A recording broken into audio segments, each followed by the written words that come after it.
Դուք եք գեներացնում Ռոբերտ Քոչարյանը 4 միլիարդ դոլարի կարողություն ունի։ Հիմա հանրությանը պատասխան եք, ուր է 4 միլիարդը։ Ուր է։ Օդում է,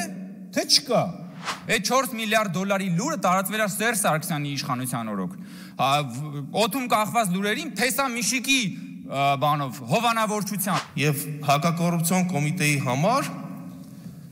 չկան նախկիններ եւ ներկաներ։ Խորհրդարանում այսօր գրեթե ողջ օրվա ընթացքում իշխանությունը ընդդիմությանն էր մեղադրում կոռուպցիայի մեջ, ընդդիմությունն էլ հակադարձում էր։ Բացի կոռուպցիայի մասին մեղադրանքներից անցած 7 տարիների ընթացքում Փաշինյանի իշխանությունն այդպես էլ ոչ մի հաջողություն չարձանագրեց։ Փոխադարձ մեղադրանքների հերթական առիթը հակակոռուպցիոն կոմիտեի ղեկավարի 2024 թվականի զեկույցն էր։ Թուրքերը մինչև հիմա ջերմուկում են, շուռնուխում են իդեպ։ Արցախը բռնազավթված եւ հաթափված է։ Մի հաջողություն ասեք, որի մասին կարող եք բարձրաձայնել։ Չկա այդ ամեն ինչը։ Չկա։ Եվ դրա համար սկսում է այս ամեն ինչը։ Բոլորը թալանչի են, բոլորը հանցագործ են, բոլորը էս են, բոլորը են են։ Դուք 7 տարի լինելով իշխանություն, ձեր էությամբ մնացել եք դեստրուկտիվ, ապակառուցողական, հայհոյող ընդդիմություն։ Ընդդիմադիր պատիվ ունեմ խմբակցության պատգամավոր Թագուհի Թովմասյանն էլ իշխանականների կոռուպցիոն ռիսկ պարունակող գործարքների մասին մի շարք հարցեր ուղղեց հակակոռուպցիոն կոմիտեի նախագահ Արթուր Նահապետյանին։ Օրինակ, ինչպես է Երևանի փոխքաղաքապետ Արմեն Փամբուխչյանի թոշակառու հայրը 2023-ին 40 հեկտար հող ձեռք բերել Արմավիրի մարզում։ Ինչպես է 71-ամյա թոշակառուն ամերիկյան բանկից ստացել 1.5 միլիարդ դրամի վարկ, ապա ավելի քան 102 միլիոն դրամի սուբսիդավորում ստացել պետությունից, որ վարկը արտոնյալ պայմաններով մարի ու դեղցի այգիներ հիմնի։ Պարոն Նահապետյան, քանի թոշակառու եք ճանաչում, որը կարող է բանկից 1.5 միլիարդ դրամի վարկ ստանալ եւ պետությունն էլ իրեն սուբսիդավորի, որ այդ վարկը արտոնյալ պայմաններով մարի։ Ես կարծում եմ, որ դուք էլ չեք ճանաչում, այնպես ինչպես ես էլ չեմ ճանաչում, որովհետև թոշակառուներին անգամ հեռախոսի ապառիկ չեն տալիս բանկերը։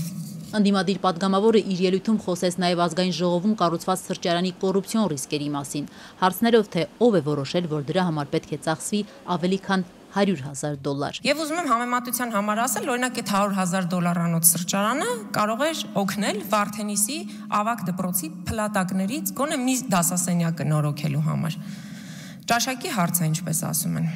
Թովմասյանն անդրադարձավ նաև ազգային ժողովի գնումներին պնդելով իր ձեռքի տակ եղած 2 տասնյակից ավելի փաստաթղթերը վկայում են, որ խորհրդարանի աշխատակազմի ղեկավարը, ով ազգային ժողովի նախագահ Ալեն Սիմոնյանի մտերիմն է, առանց հրապարակային հաշվետվության պետբյուջեի գումարները շռայլորեն ծախսում է, չներկայացնելով թե ինչ կարիքների համար։ Եվ այսպես 2024 թվականի հունվար, մայիս, օգոստոս եւ սեպտեմբեր ամիսներին ազգային ժողովը գնել է 908 շիշ կոնյակ, տարբեր տեսակի։ Դրա համար Հայաստանի հպարտ հարկատուները վճարել են 16 միլիոն եւ 635 հազար դրամ։ Ինչ անհրաժեշտությամբ են գվել կոնյակները, ում են նվիրել, ով է որոշել, ինչքան պետք է գնի, այս մասով որևէ թափանցիկություն չկա։ Էլ չեմ ասում են օրորոցային չխչխկան խաղալիքների մասին, որոնք առել էր ազգային ժողովը պետության միջոցներով։ Թագուհի Թովմասյանը խորհրդարանում այս ամենի մասին բարձրաձայնելուց հետո ավելի ուշ Ազատությանը փոխանցեց, որ հանցանքի մասին հաղորդումն արդեն ներկայացրել է եւ քրեական դատավարության օրենսգրքի համաձայն քննիչն անհապաղ ոչ ուշ քան 24 ժամվա ընթացքում պետք է կազմի քրեական վարույթ նախաձեռնելու մասին արձանագրություն։ Թագուհի Թովմասյանի այս ելույթը անարձագանք չմնաց, նրան հակադարձեց իշխող ՔՊ խմբակցության ղեկավար Հայկ Կոնջորյանը, հարցնելով թե ինչպես է ընդդիմադիր պատգամավորը հասցրել 3 տուն ձեռք բերել։ Իդեպ Թովմասյանն այսօր նաև խոսել էր ՔՊ-ական Կոնջորյանի կնոջ կարիերայի կտրուկ աճի եւ Հայ փոստի տնօրեն դառնալու մասին։ Ձեր ապրած կյանքը նայեք, ձեր անցած ճանապարհը նայեք, ձեր շուրջ բոլորը նայեք, ցեխի մեջից մի հատ դուրս եկեք, ձեզ մաքրեք, մի հատ լվացվեք, նոր եկեք մարդկանց կոռուպցիայի մեջ մեղադրեք։ Կոնջորյանին նաև նյարդայնացրել էր ընդդիմադիր պատգամավոր Թագուհի Թովմասյանի կողմից հիմնադրված ժողովուրդ օրաթերթի հրապարակումը, որտեղ նա ազգային ժողովի հայտնի սրճարանում թզբե համրիչ է խաղացնում։ Համրիչը ինձ մեկ-մեկ օգնում է, որպեսզի ես կենտրոնանամ, հա, քաշում եմ համրիչը, որ հետո գամ եւ քաշեմ քո շեֆերի սանձերը։ Իշխանականների եւ ընդդիմադիրների միմյանց ուղղված մեղադրանքներից հետո ընդամենը 2 ամիս առաջ նշանակված հակակոռուպցիոն կոմիտեի նախագահը շտապեց վստահեցնել, իր համար նախկիններ ու ներկաներ չկան, բայց եւ շեշտեց, ընդդիմադիրների պնդումները բավարար չեն ասելու, որ կա կոռուպցիոն հանցանք։ Աշխատանքային առաջխաղացումը, գնումների թափանցիկությունը, 71-ամյա քաղաքացում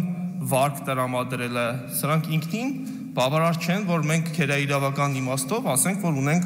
կոռուպցիոն հանցանքի վերաբերյալ դեպք։ Արթուր Նահապետյանը ընդդիմադիր պատգամավորներին հորդորեց կոռուպցիոն հանցագործությունների մասին տվյալներ ունենալու դեպքում գրավոր հաղորդում ներկայացնել։ Ես ձեր աչքերի մեջ նայելով